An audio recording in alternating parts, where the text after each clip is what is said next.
तो आमतौर पर एकदम से यह धारणा थी कि बीजेपी उस चुनाव को हार रही है, भूपेश बघेल दोबारा चुनाव जीतेंगे। मैं आपको रोकना चाहूंगी देवेंद्र, यहाँ पर तस्वीरें आ रही हैं किस तरह से पार्टी के तमाम शीर्ष नेता गृह मंत्री अमित शाह जो है उनका स्वागत करते हुए, और यहाँ पर जेपी नड्डा उन्हें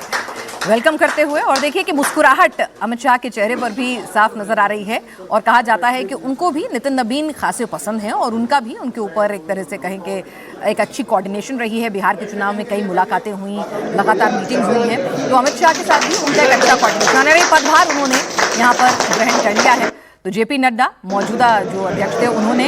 इस कुर्सी पर बैठा दिया है। तो ये देखिए कि किस तरह से औपचारिक तौर पर उन्होंने बीजेपी के अध्यक्ष पद की कुर्सी पर वो बैठे हैं। जेपी नड्डा ने पहले फूल देकर उनका स्वागत किया और उसके बाद नितिन नबीन को उस कुर्सी पर बैठाया कि भाई इस कुर्सी से अब आपको पार्टी आने वाले वक्त में कई अहम चुनाव यहाँ होने वाले हैं। बंगाल का चुनाव है, असम का चुनाव है, तमिलनाडु है, उत्तर प्रदेश है, तो आपके ऊपर बड़ी जिम्मेदारी है। तो इस कुर्सी पर आप बैठ गए हैं, तो अब इस कुर्सी के साथ आपके साथ बड़ी जिम्मेदारी आ रही है। आप पार्टी के राष्ट्रीय अध्यक्ष बन रहे हैं। जिस कुर्सी को पाने की चाहत बड़े बड़े दिग्गजों में थी, इस रेस में बड़े बड़े नाम चल रहे थे, उस सब के बीच में अगर एक 45 साल के युवा नेता को इस कुर्सी पर पार्टी ने बैठाया है, तो निश्चित तौर पर रहा उनके लिए आसान नहीं होगी कि अपने बड़े बड़े दिग्गज नेताओं को जब आपको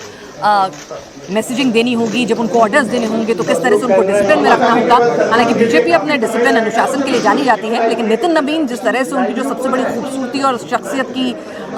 जो सबसे ज़्यादा पॉजिटिव फैक्टर कहा जाता है कि बहुत इजीली एक्सेसिबल है, बहुत ही मृदुभाषी हैं और तमाम कार्यकर्ताओं का अभिवादन यहाँ पे स्वीकार करते हुए नितिन नबीन आगे बढ़ रहे हैं। तो एक बड़ी जिम्मेदारी उन्हें यहाँ मिली है, एक बड़ा भरोसा यहाँ उन पर जताया गया है कि आप देखिए 45 साल की उम्र में हैं, आपके साथ कई ऐसे नाम जो थे वो चर्चा कर रहे हैं और लगातार उन नामों को दरकिनार करते हुए आप किस तरह से यहाँ पर सबसे पहली पसंद बने हैं, जो आरएसएस को भी कबूल था, संगठन को भी कबूल था, और ये नाम जो है सीधे शीर्ष नेतृत्व से आया है। तो सोचिए कि किस कदर भरोसा जताया गया है और रहा आगे आसान नहीं है। बड़े चुनाव हैं, बड़ी जिम्मेदारियां हैं, और उस सब में अपने आप को एक ऐसे नेता के तौर पर, आप 45 साल की उम्र में हैं, आपके वो तमाम नेता आपके इर्द गिर्द होंगे जो आपसे कहीं ज़्यादा राजनीतिक अनुभव में आपसे बहुत ज़्यादा परिपक्व हैं, आप के बड़े रहे हैं, अग्रणी रहे हैं, तो उन सबको आपको ऑर्डर देना है, उनको लाइन में रखना है, अपने हिसाब से फैसले लेने हैं। तो किस तरह से आरएसएस, संगठन, पार्टी, सरकारों के बीच में कोऑर्डिनेशन भी आपको बना के चलना है। तो नितिन नबीन के लिए राह बिल्कुल मुश्किल ज़रूर होगी, लेकिन जाहिर सी बात है कि उनमें पार्टी ने वो कुव्वत, वो काबिलियत देखी होगी जिसकी वजह से उन्हें ये पद पर बैठाया गया है। और नितिन नबीन को अब औपचारिक तौर पर देखिए कि कार्यकारी अध्यक्ष की कुर्सी पर बैठा दिया गया है।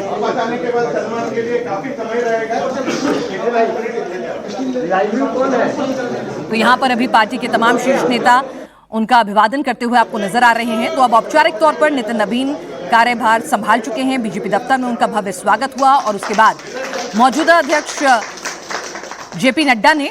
उनको उस कुर्सी पर बैठाया है जिससे बीजेपी मुख्यालय में वही अब टॉप बॉस हो गए हैं और उन्हीं के ऑर्डर से जो है वो अब सब कुछ तय होने वाला है। तो यहाँ पर देखिए कि पार्टी के सबसे युवा कार्यकारी अध्यक्ष बने हैं और उनके ऊपर बड़ी जिम्मेदारियां हैं। बंगाल का चुनाव है, असम का चुनाव है, तमिलनाडु का चुनाव है, उत्तर प्रदेश का चुनाव है, तो बड़ी जिम्मेदारियां हैं नितिन नबीन के ऊपर। देवेंद्र हमारे साथ लगातार जुड़े हुए हैं। देवेंद्र, कुर्सी पर बैठ गए हैं, लेकिन इस कुर्सी के साथ जिम्मेदारी और चुनौतियां दोनों आने वाली हैं। हाँ, लेकिन उसमें सबसे बड़ी ताकत ये है कि अगर प्रधानमंत्री नरेंद्र मोदी का भरोसा है, प्रधानमंत्री नरेंद्र मोदी का वेट है, तो आप समझ सकते हैं कि वो अपने आप में काम करना उनके लिए कितना आसान रहेगा। उनका निर्देश लगातार रहेगा। नितिन नबीन को बस इतना करना है कि प्रधानमंत्री जो निर्देश दें, गृह मंत्री जो निर्देश दें, संगठन के कमान संभालने के साथ उस चीज़ को वो ग्राउंड पे एग्जीक्यूट कर दे। जैसा कि मैं देख रहा हूँ कि 2014 के बाद और सरकार की जो योजनाएं होती हैं, जो कार्यक्रम होते हैं, जो काम होता है, उसको संगठन सपोर्ट करता है, उसमें सप्लीमेंट्री भूमिका में रहता है। और सपोर्ट इस रूप में कि जैसे आवास योजना केंद्र सरकार ने फैसला किया, हर घर जल हो ये फैसला किया, टॉयलेट योजना को लेके मंजूरी दी गई, तो इनको बेनिफिशरीज तक कैसे पहुंचाया जाए। ऐसा ना हो कि जो सरकार की जो हिला हवाली होती है, सरकारी सिस्टम की जो प्रशासनिक हिला हवाली होती है, उसके चलते उसमें बाधा पड़ जाए। तो वहाँ पर संगठन का रोल अहम हो जाता है और संगठन उसको ग्राउंड तक उसको कन्वर्ट करता है, उन नतीजों को और इसका दूसरा फायदा चुनाव के समय इस रूप में मिलता है, क्योंकि संगठन के लोग इन्वॉल्व रहते हैं योजनाओं का लाभ देने वाले में, तो उन बेनिफिशरीज के साथ उनका ऑलरेडी संपर्क रहता है, उनका सारा डाटा रहता है उनके साथ, तो चुनाव के समय वो बहुत आसानी से उनको संपर्क करके बूथ तक लेके आते हैं। बीजेपी के अगर विक्ट्री की बात करें, इलेक्शन मशीनरी की आखिर विक्ट्री का फॉर्मूला क्या है, तो दो लाइन में समझना हो तो यही एक फॉर्मूला है कि केंद्र सरकार बड़े फैसले करती है, लोगों के हित के हिसाब से फैसले करती है, और उन फैसलों को संगठन सरकारी मशीनरी के साथ ग्राउंड तक पहुंचाने में सफल रहता है, और एक बार जब ग्राउंड तक पहुंच गया तो बार बार याद दिलाने में भी सफल रहता है चुनाव के समय कि हमारी सरकार थी तो हमने आपके लिए इस काम को किया, और इसके लिए अगर आप वोट देंगे तो दोबारा इस तरह के काम आपके लिए किए जाएंगे। उस फॉर्मूले को ही नितिन नवीन को आगे बढ़ाना है। अब देखना यह होगा कि नितिन नवीन की टीम फिर कैसी होती है। जाहिर तौर पे उनके सामने जो उनको टीम दी जाएगी,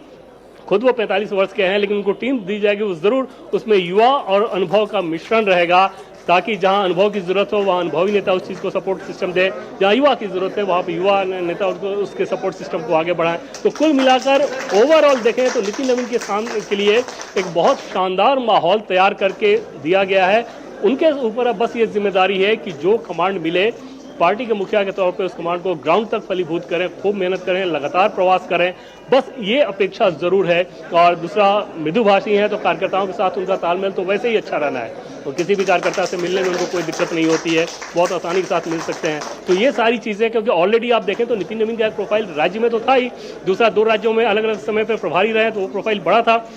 बावजूद उसके अपना जनसंपर्क उन्होंने नहीं छोड़ा, अपना ग्राउंडेड नेचर नहीं छोड़ा, और यही खूबियां, यही ताकत उनको राष्ट्रीय अध्यक्ष बना दी है और आगे लेके उनको जाएगी। बिल्कुल, तो इन तमाम खूबियों से लैस नितिन नवीन अब